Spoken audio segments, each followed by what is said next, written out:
Всем привет, меня зовут Нина Заславская. Сегодня я вас познакомлю с новой машинкой, которую мне прислали на разбор. И я думаю, что многие уже знакомы с этим брендом. Это российский бренд ручной сборки.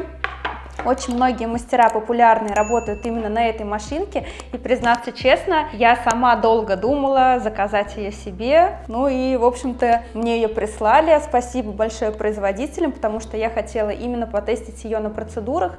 Многие топовые мастера работают именно на этом оборудовании, она оставляет очень красивые пиксели, но, опять же, судя по фотографиям, еще я ее не пробовала, но совсем скоро обязательно протестим ее с вами вместе именно на клиенте. Ну а сейчас пробежимся по характеристикам. Вес машинки 79 грамм, то есть представляете, какая она пушинка. Ну и самое интересное, это блок, который тоже производители совсем недавно создали, беспроводной блок, что позволяет наконец-то избавиться от этих многочисленных проводов и работать вот таким образом. Кстати, блок очень легкий, нисколько не утяжеляет, поэтому я прям уже хочу попробовать прорисовать волосочки на этой технике, так как раньше я работала без беспроводного блока, потому что они достаточно тяжелые и создают дополнительную вибрацию, что препятствует нанесению тоненького, четкого волосочка. Кстати, машинка длинноходная, ход иглы 3,5 мм, и я думаю, она прекрасно подойдет и для волосковой техники, и для пудровой растушевки. Это что-то среднее, потому что если сравнивать, допустим, мою Шайен, кстати, какая она тяжелая по сравнению с Альфой, вот прям не могу передать, но она действительно тяжелее. Ну и видите, форма такая не очень удобная, хотя я очень люблю Шайен, как вы знаете, большинство процедур я провожу именно на этой машинке, но тут вот эти провода, вот этот разъем, вход не очень удобный, невозможно пользоваться какими-то беспроводными блоками, потому что, как правило, беспроводные блоки с выходом РСА, и, естественно, они не подходят к вот этому нестандартному. Ну и плюс ход иглы у Шайена 4,1 мм, прямо она такая длинноход, и достаточно тяжело прорисовать ей тоненькую линию, что касается волосковой техники. Поэтому я думаю, Альфа будет прекрасно справляться с волосками. Вот по поводу блоков, да, я еще взяла 3 блока, которые у меня есть в студии. Это китайские блоки, один из них фирма Dragon Havk, это мастовская фирма, и он, соответственно, подходит только к мастам. Он тоже достаточно легкий, но, к сожалению, Китай есть Китай, они такие ломучие, поэтому я не люблю эти блоки. Ну и на мощных машинках иногда начинает тормозить во время процедуры, скакать вольтаж, поэтому точно не мой вариант. Ну и вот даже если сравнить, да, две машинки с блоком, насколько тяжеленная маст. Хотя, конечно, есть такие мастера, которые любят потяжелее, у которых легкая рука и нужна какая-то стабилизация, но я все-таки люблю машинки полегче, чтобы рука не уставала, особенно когда ты делаешь волоски и достаточно долго ты их делаешь. Все-таки легенькая самое то. Давайте все-таки сравним с блоком Lotus. Но жужжит поприятнее, конечно. Стартует блок с 4 вольт, разгоняется до 12. Ну, конечно, это не повод включать такой большой вольтаж. Вообще рабочий вольтаж от 4 до 6,5 вольт. Ну и опять же, если вы работаете в контурной технике, там делаете контур на губах, либо прорисовываете волосочки, то вы можете ставить вольтаж чуть повыше, чтобы линия была более наполненная и расстояние между пикселей было маленькое, то есть чтобы прям получалась тоненькая, четкая линия. Если же вы работаете в пудровой технике и хотите распылить красивые пиксели, ставьте вольтаж чуть поменьше. Кстати, сколько смотрела работы мастеров, которые работают на этой машинке, замечала такую особенность, что она оставляет очень красивые четкие пиксели. И я прям жажду попробовать пудровые брови, не только волоски. Конечно же, сниму обзоры, поделюсь с вами своим мнением, пока не могу утверждать на все 100%, как она мне зайдет. Но пока мне она очень нравится. Сейчас с вами попробуем ее протестировать на латексе. Ну, давайте поставим вольтаж 5,5. Кстати, как вы видите, у меня такой необычный картридж. Это тоже картридж этой фирмы. Ни разу не пробовала работать этими картриджами. Сейчас на секунду выключим, посмотрим, кстати, какая у них иголочка. а иголочка прям очень мягкая. Это говорит о том, что пиксели будут получаться красивой россыпью. Не уверена по поводу волосков, потому что все-таки на волосковую технику я предпочитаю жесткую тоненькую иголочку, чтобы она была более стабильной и не дребезжала во время процедуры. Но на растушевку 100% она будет классной. Прям очень приятная машинка, правда. Ну вот такая прям мелкая красивая россыпь. Видно, что она не оставляет каких-то жирных точек. Сейчас как раз это далеко не в тренде, когда пиксели очень сильно выделяются, а вот красивая мелкая россыпь пикселей в коже очень смотрится дорого-богато. Кстати, машинка прям вот видно, она мелкие-мелкие такие лайтовые пиксели оставляет. Так, ну и волосочек попробуем прорисовать. Ну, латекс, конечно, немного отличается от кожи, поэтому надо обязательно проверять на деле. И мы обязательно это с вами сделаем, как я вам обещала в самом начале. Но пока она мне очень нравится.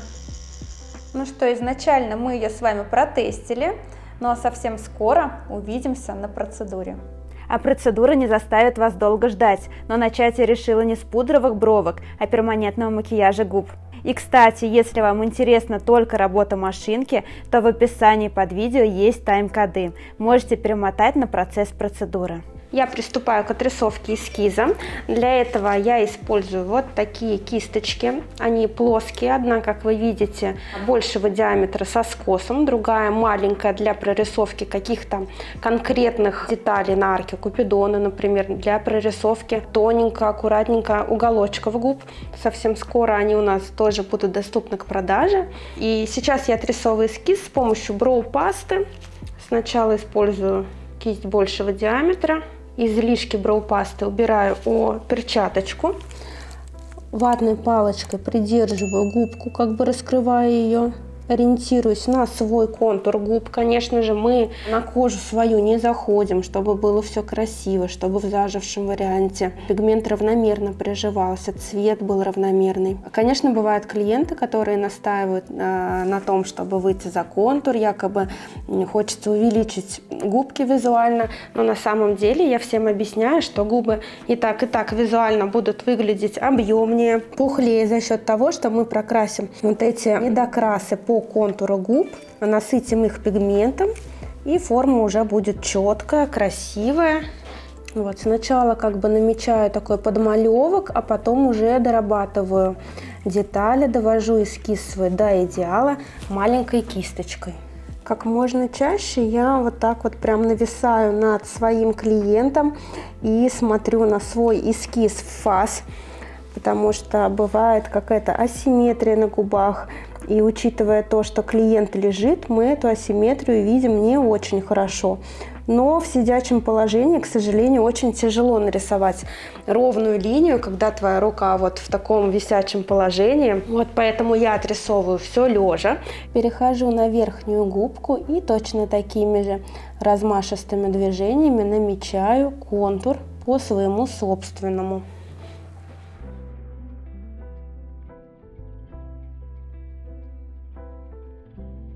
Посмотрите, я все подготовила. Машинка у меня сегодня Lotus Alpha, она беспроводная и очень удобная в работе, как раз таки тем самым, что нет никаких проводов.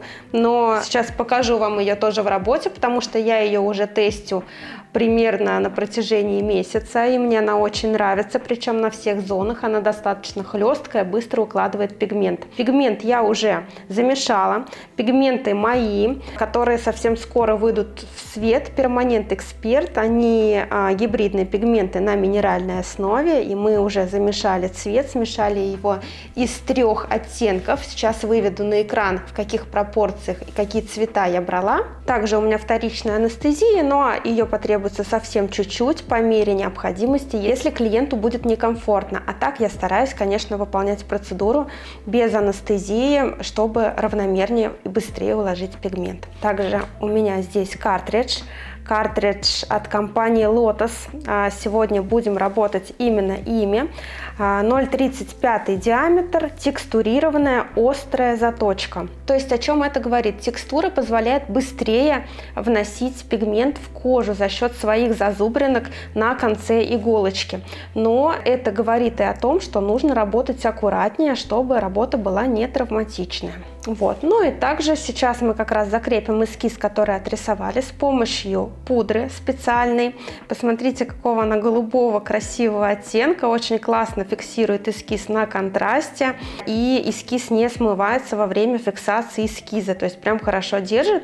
Это тоже наша пудра для фиксации Permanent Expert. И совсем скоро она тоже будет доступна к продаже. Ну что, мы сейчас зафиксируем эскиз и приступим к процедуре. Я ватным диском закрываю основной эскиз, чтобы его получше сохранить, ну и чтобы натянуть, немножечко вывернуть губку. Не натянуть, на самом деле я не тяну кожу, а просто ее как бы немного разворачиваю, чтобы мне удобно было прокрашивать контур тоненький.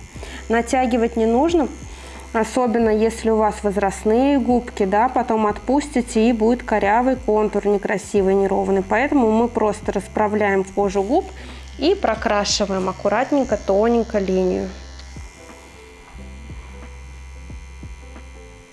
Вот такой тоненькой линией, полупрозрачной, у нас закрепляется контур. Мы обязательно проверяем свою работу в процессе, чтобы не было такого, что эскиз у вас исчезнет, когда вы сотрете.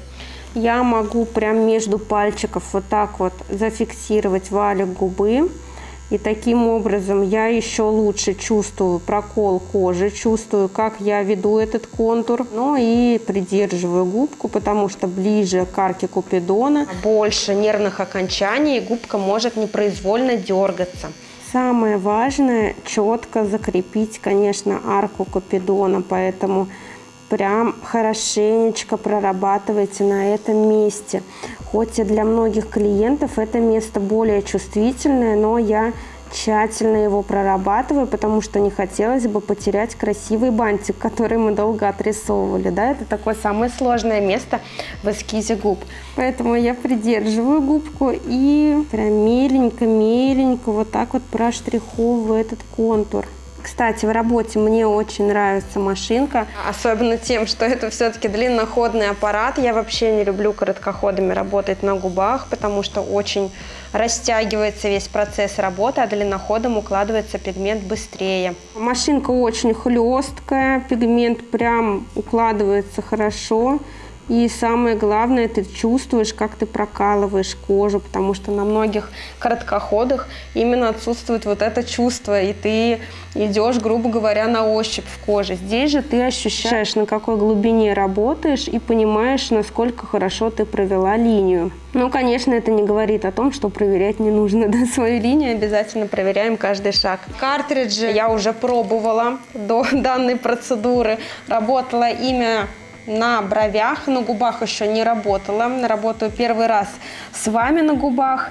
Но пока мне все нравится. Линия тоненькая, пигмент укладывается. Что я обратила внимание? Какие отличия, да, именно в этом картридже? Мембрана очень нежная, такая практически неощущаемая. То есть иголочка хорошо ходит. И сама иголочка очень-очень мягкая. То есть она прям вот так гнется во все стороны. Я думаю, это большой плюс как раз-таки будет на губах и на растушевке бровей. Но на волосковой технике надо попробовать, потому что вы знаете, что для волосков я использую такие прям жесткие, стабильные иглы, чтобы линия была четкой, чтобы она прям вот волоском лежала.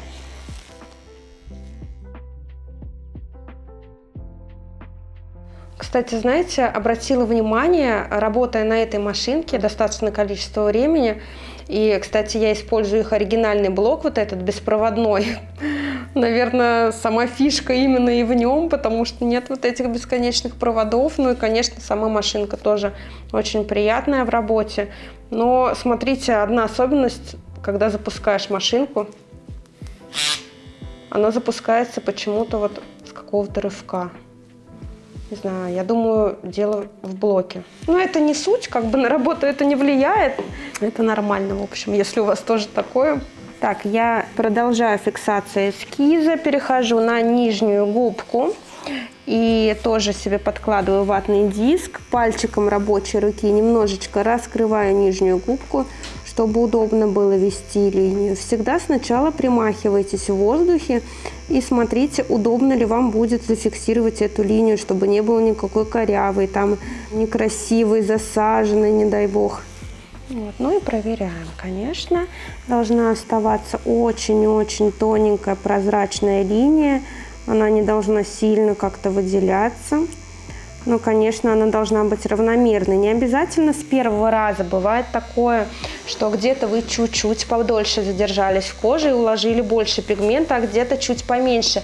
Это все как раз-таки корректируется вторым проходом. Вот если обратить внимание на верхнюю губку, да, посмотрите, где-то у меня, допустим, вот здесь посветлее арочка, хотя я ее прекрасно вижу, это самое главное, я ее не потеряла, а где-то поярче. И я, конечно же, выровню контур на всех губах, и на нижней губе, и на верхней, чтобы он был равномерный. Ну, а пока продолжаю фиксировать. Кстати, не знаю, обратили внимание, нет, но я работаю без первичной анестезии. И, как вы видите, клиент спокойно у меня лежит, ничего не больно и супер комфортно все проходит. Я последнее время работаю без анестезии на губах и наношу ее только в крайнем случае. Ну, вы видели, что я на контур нанесла. На контур, да, я наношу, чтобы его проявить равномерно и посмотреть там, где недокрасы. Но и все, в общем-то, на закраску губ внутри я уже не наношу анестезии, только в редких случаях, когда клиенту действительно становится очень чувствительно. Но это бывает крайне редко. Как правило, все спокойно лежат, и мы полностью губки делаем без анестезии. Что это дает? Вы быстрее укладываете пигмент в кожу, кожа не дубеет, как это происходит от нанесения вторичного анестетика. У вас нет никаких пятен, где-то потемнее, где-то посветлее, что как раз-таки за счет адреналина, входящего в состав анестезии, происходит, да? Где-то как микросинячки появляются. То есть вот это вот не очень красивая картинка, во-первых, после процедуры. Во-вторых, вам тяжелее уложить равномерно пигмент. В общем, одни минусы. Ну, конечно, если клиент прям вот лежит, ему очень больно, сначала стоит поменять немножко свой подход, работать полегче, но если все-таки это не заканчивается болезненность, вы наносите тоненьким слоем анестезию вторичную, но можно еще немного размягчить губки, чтобы они сильно не дубели. Например, воспользоваться специальной мазью на основе трифолан. Она тоже у нас скоро будет доступна к продаже. Она все-таки немножко размягчает губы во время процедуры. Но и даже вот бывает, клиентка приходит с такими кочками на губах, с обветренными губками. Их тяжело прокрасить, эти кочки, потому что, ну, прям кожа не пробивается. Вот что делать в таких случаях? Я даже слышала один мастер рассказывать, что он берет машинку для ногтей, для спиливания, представляете, и спиливает вот эти вот кочки на губах. Ну, это как-то, конечно, варварски звучит. Я так не делаю, но чтобы размягчить кочки, вы можете эту мазь до процедуры на 10 минут под пленочку нанести, чтобы они стали помягче. Мне очень нравится, что работая этой машинкой, ты прям настолько хорошо чувствуешь прокол, потому что мне действительно есть чем сравнивать. Очень долгое время я работала на Шайен Солтере, как раз таки в зоне губ, но она, несмотря на то, что длинноход, она классная машинка, вообще ни в коем случае не хочу сказать, что Шайен плохая, но ты не так ей чувствуешь прокол, как этой, потому что она прям мягкая. Ну и Белар. Беларом я, конечно, губы сделала один раз и сказала: ой, нет, я не буду работать с Беларом на губах, потому что она прям, ну, супер мягкая, короткоход, там ход иглы 2,1, представляете, то есть там вообще на губах, ну, практически ты проваливаешься в слизистую и не чувствуешь прокол, не чувствуешь, на какой глубине ты идешь. Вот, а тут прям классно, что ты это полноценно ощущаешь. Ну, кстати, вот посмотрите, уголочек я прям очень аккуратненько трогаю. Вот здесь у нас в уголке губы еще герпес, который не до конца прошел, но мы до туда перманентом не доходим, потому что у нас линия перманента очень аккуратно уходит вовнутрь к слизистой. Хорошо, что он не на самой губе, иначе мы бы не смогли сделать процедуру. Все, я выровняла контур и начинаю закрашивать аккуратненько. Я работаю слоями. Тут уже натяжение очень хорошая кожа. Чем лучше натяжение, тем быстрее вы уложите пигмент, равномернее, не травматичнее. У контура я прорабатываю маленькими шажочками, чтобы не выйти за контур и получилось прям четко по форме, да, и спускаюсь более большими шажочками ближе к слизистой. Но на саму слизистую я сначала не захожу, потому что если вы сразу будете прокрашивать прям губку и немножко заворачивать ее к слизистой, у вас пойдет отек, потому что слизистая дает как раз таки отечность. Поэтому ее мы прокрашиваем в самую последнюю очередь, что на верхней губе, что на нижней. Мне, кстати, очень нравятся картриджи в работе, потому что они меленько так укладывают пигменты, они очень-очень мягкие. Прям вот ощущается это, что они мягкие.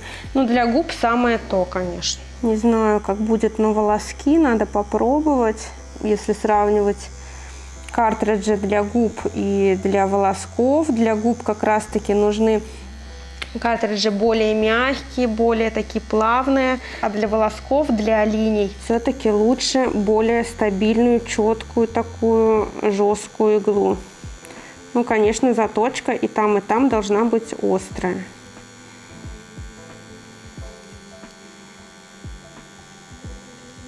На губы я рекомендую использовать иголочку большего диаметра сразу, чтобы больше уложить пигмента, быстрее уложить. У меня, допустим, диаметр 0,35.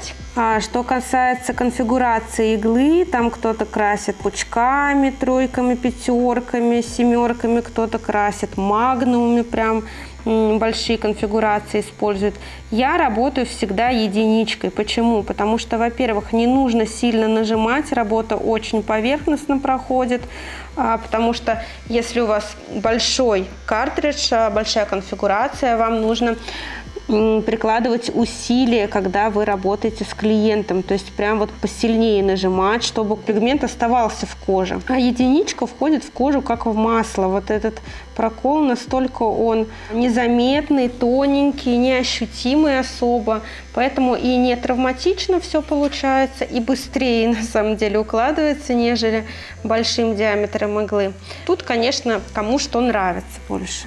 Мне больше нравится такая вот ювелирная работа, миленько вот так вот прорабатывать, зато все досконально, зато каждую складочку мы прям прорабатываем тоненькой иголочкой.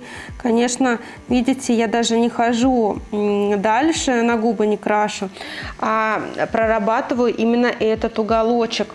То есть пока я его не доработаю, не доведу до идеала, не убежусь в том, что пигмент равномерно лежит, я не перехожу к другому участку. Вот такой принцип работы, такой подход очень удобный, потому что ты не распыляешься во время работы там на 1000 слоев и потом не выискиваешь в конце какие-то недочеты. Это уже тяжело, конечно, сделать к концу процедуры, потому что губки наливаются. А тут ты сразу натянул кожу, красишь участочек и анализируешь, смотришь, где ты не докрасил. Мы прокрасили уголочек и уже подбираемся к арке Купидона. Как я говорила, это самая чувствительная зона.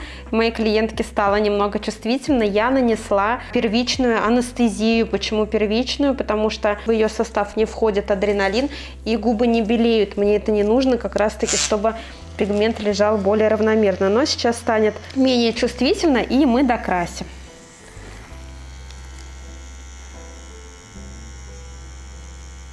Я хорошенько натягиваю губку и просматриваю у контура и внутри своего прокраса, чтобы пигмент лежал равномерно. Там, где я вижу пробелы, естественно, я укладываю там еще один слой. И работаю я в разных направлениях. То есть эффект сеточки создаю, чтобы пигментик лежал равномерно. Сначала, например, могу уложить горизонтальные штришки, потом вертикальные. То есть такая сеточка получается.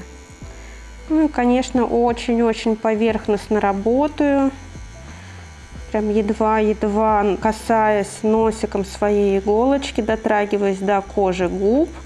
учитывая еще то, что иголочка у меня текстурированная, она более травматичная, поэтому я не могу делать сильный размах с ней, потому что она будет цеплять кожу и будет травмировать поверхность. Я работаю такими деликатными, поверхностными, маленькими штришочками. Кстати, не сказала вам про скорость на блоке. На губки я ставлю вольтаж побольше, чем на растушевку бровей, потому что мне здесь нужно уложить пигмент поплотнее, чтобы пиксели не прослеживались. Мне это, собственно, и не нужно на зоне губ. Поэтому я ставлю вольтаж точно такой же, какой я ставлю на волосковую технику. Это 5,6 вольт. Ну а на пудровую растушевку я, конечно, поменьше делаю, как вам уже сказала. Где-то у меня 4,5, 4,6.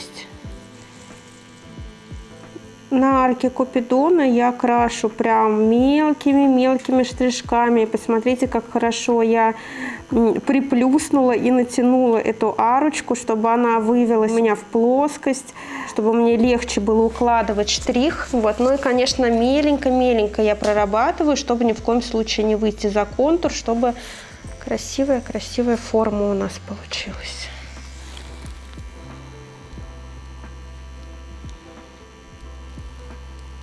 Я сейчас дорабатываю верхнюю губку, и мне осталось докрасить уголочек. Вот этот ближний уголочек достаточно тяжело прокрашивать, поэтому я вот таким образом губку натягиваю от себя и расправляю также ее в плоскость, чтобы прям все прокрасить, потому что некрасиво, конечно, когда недокрашенный перманент, когда съеденные уголочки, да, губы выглядят короткими, маленькими, поэтому обязательно прокрашиваем именно уголки.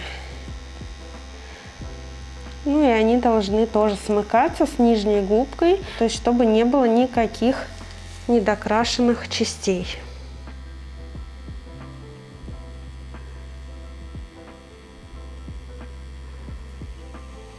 Я вот сейчас привстала над клиенткой, нависла над ней и просматриваю все пробелы, уже анализирую свою работу в целом, смотрю верхнюю губку, чтобы на ней не было пробелов, раздвигаю хорошенько, натягиваю ее, и просматриваю, чтобы прям ровно везде лежал пигмент. Очень полезно смотреть в фас на клиентку, потому что ты видишь в целом какие-то пробелы, сразу становятся заметны. Вот, например, я сейчас обратила внимание, что та сторона на арке Купидона у меня немножечко побледнее, поэтому я сейчас прям возьму сверху вот так вот и штришочками прокрашу. На нижнюю губку я нанесла анестезию, предварительную кремовую, решила немножко подготовиться, потому что такой порог чувствительности у моей клиентки. И сейчас я вам покажу тоже свою фишку, которую я использую. Это стоматологические валики, которые мне помогают прокрасить нижнюю губку. Посмотрите, как классно нижняя губа натягивается на валик. Вам уже не нужно тянуть губу во время процедуры. И учитывая то, что нижняя губка имеет свойство так немножко заворачиваться, ее не очень удобно прокрашивать без валика. Поэтому я всегда сейчас использую валики, поддерживаю вот так вот второй рукой и натягиваю именно так, прям укладываю губку на валик, чтобы было удобно прокрасить. Посмотрите, как классно она мне прям сподручно сейчас лежит. И я спокойненько, уже не натягивая, лишних движений не делая, прокрашиваю просто губку, заполняю ее цветом. И особенно это удобно для прокраски вот этих уголочков, потому что уголки на нижней губе прям, очень сложно красить по сравнению с остальными зонами, потому что там мало коллагена, такие складочки на губках, их надо прям растягивать, чтобы хорошо пигмент уложить. А здесь уже, видите, все натянуто.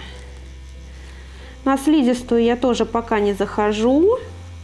Поднимаюсь к слизистой и прекращаю прокраску. Опускаюсь при этом опять вниз, как валиком крашу, как маляр, стены.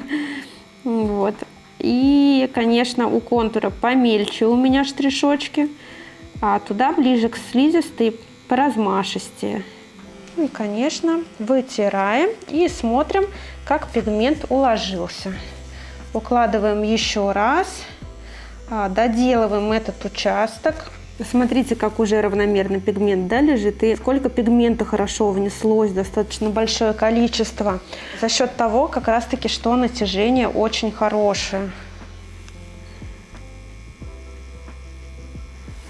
И когда я уже прокрасила вот этот уголочек, я также иду дальше, пока еще не перекладываю валик, потому что он пока еще лежит удобно для меня в той зоне, которую я крашу.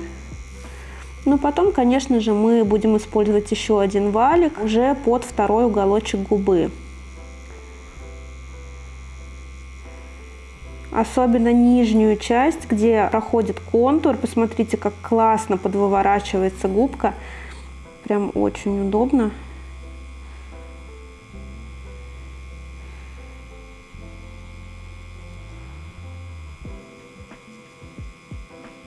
Я уже завершаю работу, докрашиваю серединочку, уже убрала валики и натягиваю кожу губ, конечно, не забываю про это. Докрашиваю какие-то недокрасы, серединку, которую я еще не докрасила немножко. И, конечно, проверяю пробелы. Прокрашиваю слизистую губ, чтобы не было эффекта съеденной помады. Это делается у меня как раз в самом конце, чтобы губки не отекли сильно. Ну что, вот такой результат у нас получился. Скажу вам, мне машинка очень понравилась. И, наверное, она даже станет моим фаворитом. Ну, по крайней мере, сейчас я прям хочу работать именно на ней, потому что отсутствуют всякие ненужные провода. Ей очень удобно укладывать пигмент. Она хлесткая, она быстро укладывает пигмент. И это, наверное, самые важные показатели в работе на губах.